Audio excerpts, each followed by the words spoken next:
Sur notre plateau, Gérard Tétu, vous êtes fondateur et président d'EMD Électromobilité Distribution. Bonjour. Bonjour. Merci d'être passé nous voir. Alors cette aventure a démarré en 2012, mais on va voir que c'était il y a 4 ans que vous avez songé concrètement à la mobilité durable. Alors en un mot, l'entreprise a fondé sa marque Cluster, qui ensuite s'est développée autour d'un produit. Frigone, vous êtes allé voir des ingénieurs, des designers, des techniciens pour créer donc ce véhicule écologique adapté au transport intramuros des villes. C'est un triporteur à assistance électrique 100% fait en France. Alors est-ce qu'on peut déjà revenir sur la genèse de ce projet qui a commencé non pas en 2012 mais il y a 4 ans? Oui, alors je suis parti d'une chose assez simple, c'est la réglementation, donc réglementation européenne qui ferme progressivement les centres-villes aux véhicules polluants utilitaires. Et donc je suis allé rencontrer les acteurs qui allaient être impactés par cette réglementation et je leur ai demandé pour eux, en fonction de cette réglementation, quel était le véhicule idéal. Et sur 4 marchés, donc que sont la collecte de déchets, tout ce qui est entretien d'espaces verts, tout ce qui va être la livraison du dernier kilomètre et le food, ils m'ont tous parlé d'un triporteur comme véhicule idéal pour les centres-villes. Alors il y avait une demande, concrètement, comment ça s'est développé cette activité? Est-ce qu'il a fallu convaincre? Est-ce que tout de suite les gens étaient en attente de solutions? Vous aviez enfin cette solution? Comment ça s'est passé le développement de MD? Alors on a fait une sorte de feuille blanche et on est parti de leurs besoins. Et ensemble, on a rédigé un cahier des charges sur le véhicule idéal dans leur métier, avec l'outil qui va derrière, ce véhicule, hein, qui permet donc de remplir leur mission en centre-ville.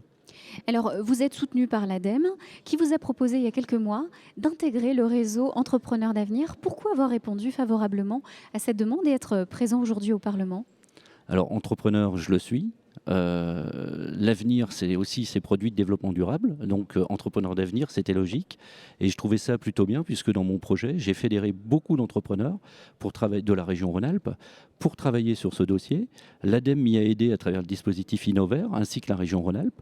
Et j'ai comme territoire d'expérimentation le Grand Lyon, qui fait partie aussi du dispositif d'Innover.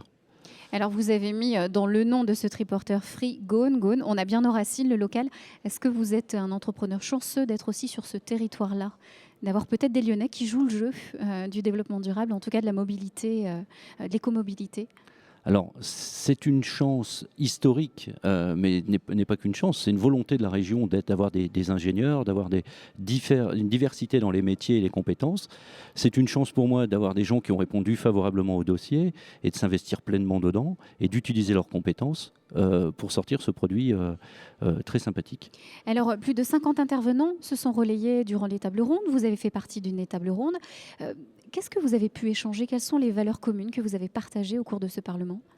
Alors le mot partage est important parce qu'effectivement, on peut partager plein de choses, des valeurs, partager des choses. Ce qui est important, c'est la volonté d'aller vers l'autre pour apporter quelque chose à une solution, une problématique, un enjeu. Et à Lyon, ou plus largement dans la région Rhône-Alpes, c'est un terrain qui est très propice à ça. On a des gens qui sont très ouverts à ça. Je ne vais pas dire que ça a été super simple, mais ça a été malgré tout très dynamique et encore aujourd'hui, cette journée témoigne de ce dynamisme dans la région Rhône-Alpes. Merci beaucoup d'être venu sur ce plateau pour parler de votre belle aventure. Je le rappelle, Gérard Tétu, vous êtes fondateur et président de MD Électromobilité Distribution. Merci à vous. Merci.